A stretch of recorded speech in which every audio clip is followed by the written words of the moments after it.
Hello, good morning. Time check 4:30. So gumising ng maaga.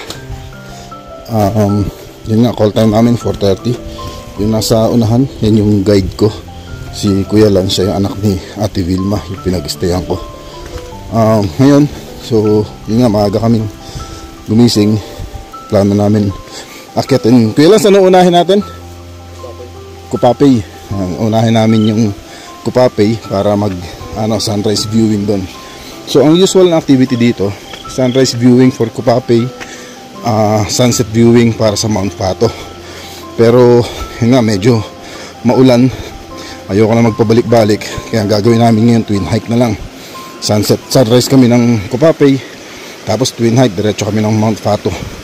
Okay, so pasensya sa video, walang makita kasi kadiliman, 4:30 pa lang ngayon. Tuloy-tuloy tayo. Sana abutan natin ang sunrise, although wala tayong expected na magandang putok ng liwanag. Pero dahil maambon, maulan, more or less mayroon tayong makikitang sea of clouds dyan. Okay, tara. Mamilapil tayo dito, dahan-dahan, and ingat. Mamaya kuha tayo ng magagandang pictures. Bye. Yan. After 30 minutes of trekking, nakaka 1 kilometer na kami. Pahinga muna kami dito. So halfway na ba tayo, Lance? Lagpas na daw tayo, halfway. So banda dyan sa taas yung summit. Okay, wala pa rin makita kasi ngayon ay 5:15. So madilim pa rin, saktong-sakto yan. Pagdating namin doon sa taas, sakto pumuputok na yung liwanag. Medyo kumakagat na yung liwanag sa bandang horizon, pero technically madilim pa rin. Okay, excuses. Video ko no para makapagpahinga. Alright, good morning. After 1 hour, time check around 5:30. So saktong-sakto narating namin itong summit ng Mount Fokake. Pumuputok ang liwanag. Okay, so ito ang magandang view dito sa Mount Fokake. Itong rice terraces ng Maligkong. Maligkong, isang barangay ng Bontoc.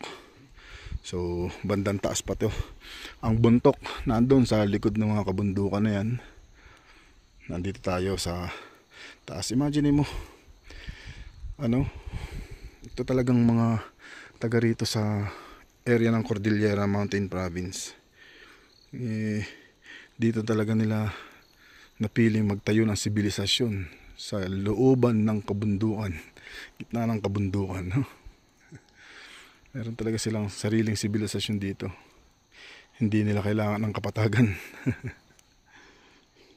Alright, ito ang magandang view ng Maligkong rice terraces as seen from the summit of Mount Fokake. Alright, ito ang summit ng Mount Kupapay dito sa Maligkong, Bontoc Mountain Province. Ang summit niya ay 1467 MASL. Alright, kuha lang tayo ng 360 degree view. Sarap magpahinga dito, mag-relax dahil malamig. Yan. By the way, dito pumuputok yung liwanag pang sunset viewing. Kaya lang, as expected, dahil masama ang panahon, wala tayong makikitang araw dyan. Tatakpan ng ulap. Yan. Mga fog ang makikita natin. Alright.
ito yung guide ko, si Lance. Shoutout kay Lance, bagong subscriber ko yan. Alright, ito yung part ng trail papunta ng Mount Fatu, coming from Mount Fukake. So gaya ng nasabi natin, diretso na tayo from Fukake papunta ng Mount Fatu. Makakagawa tayo ng circuit traverse. Okay, so isang kapansin-pansin dito, nasa gilid ng bangin, no? So pag naging careless pala dito, mahulog ka na dun sa bangin. Ayun, no? Diretso dun. Kaya ingat, lalo na dun sa mga magtatraverse dito na madilim, gabi pa, madaling araw. Yan. Ingat. Ito yung mga mini tulay dito. Oo, talagang ingat ulit, siyempre. Ingat, tas ako nalaglag na. Alright, let's go. Ayun daw yung Mount Fatu. Yun, nasa kabilang bundok na yan. Mga isang oras na lakad pa. So malayo-layo yun, kasi palusong kami, mabilis ang pacing, pero isang oras eh. Yan, ito na yung final assault, papaakyat ng Mount Fatu. So take 5 muna tayo dito. Pahinga muna dito sa isang nakatumbang lag. Yan. Sarap ng hangin, naririnig nyo ba yung hampas ng hangin doon sa pine tree? Sarap ng tunog eh. Parang crisp na crisp eh. Crisp na crisp. Right, dito daw yung, ito yung ano, yung mga nagsa-sunset viewing, dyan ang maahon. So dyan kami bababa mamaya. Dito kami nang galing. Dyan. Ito yung daan na yan. Ayan. Asan doon ang Mount Kupapi sa kabila. Right.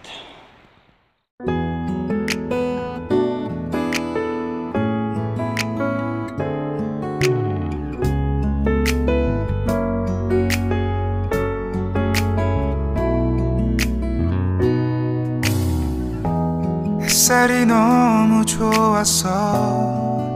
그냥 모두 좋았어. 널 만나서 모든 게 다 잠에서 깨어나서 휴대폰을 먼저 보게 돼. 참 많이 변했다는 가. So ito yung barangay ng Amuyaw. Ito, kita dito yung barangay ng Maligkong. Tapos banda dyan sa baba ng bundok na yan ang Bontok. Maramang nasa likod nitong bundok na to. Tapos itong area na to, yan ang area ng Sagada. Tapos area ng Sagada, yan, ito yung Balikan. Banda ron sa bandang likod pa dun ang mainit, nandun yung mainit hot spring. Another reason to come back yan kung babalikan. Okay, let's go. Tapos na mag-picture, baba tayo. Okay, after 3 hours 4 kilometers 4.3 kilometers nakatapos na kami dun sa dalawang bundok natin, Mount Kupapi and Mount Fatu. So ito, bababa na kami, pabalik na kami dun sa Maligkong, sa barangay Maligkong, doon sa homestay. So yan, mga 30 minutes na lang daw to siguro. Sa pacing ko mga 45 minutes, lapit na lang to. So ingat-ingat tayo. Then pagdating doon, after makapagpahinga, saka ako magde-decide kung mag-stay pa ba ako para magpatulog-tulog na lang or baba na tayo. Pag bumaba tayo, dalawa option ko, umakyat uli ng mainit or dumiretso na ng Baguio. Okay, let's go. Baba tayo, ingat. Hello, gandang gabi. Okay, time check, 6:40 PM. So nakarating na tayo dito sa Saddle 66 sa may Atok, Benguet. So ganun pa rin, foggy ride pa rin, kaya takbong 40 lang tayo. Ingat-ingat. Mula Sabangan hanggang dito talagang walang humpay ang fog. Tuloy-tuloy yung fog. Palagay ko hanggang Baguio na to ang fog na to. So ayos, sulit sa fog. Talagang mula Sabangan hanggang dito foggy. And dito na ako magdi-dinner sa 66 Infantry Restaurant. Sigurado maraming mga nakakaalala at nakakamiss nito. Shoutout sa HRCP, sa Antipolo Nights, pati sa Cavite Moto Club. Sila, sa kanila ko unang nakita itong restaurant na ito. Kaya ginaya ko din sila, dito rin ako kumain.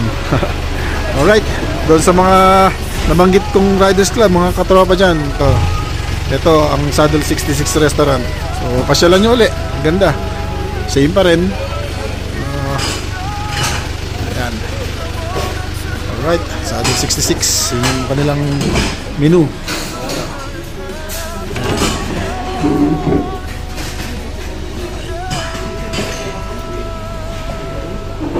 Okay. Sige, hintayin natin yung food natin. Tambay mo tayo. Thank you.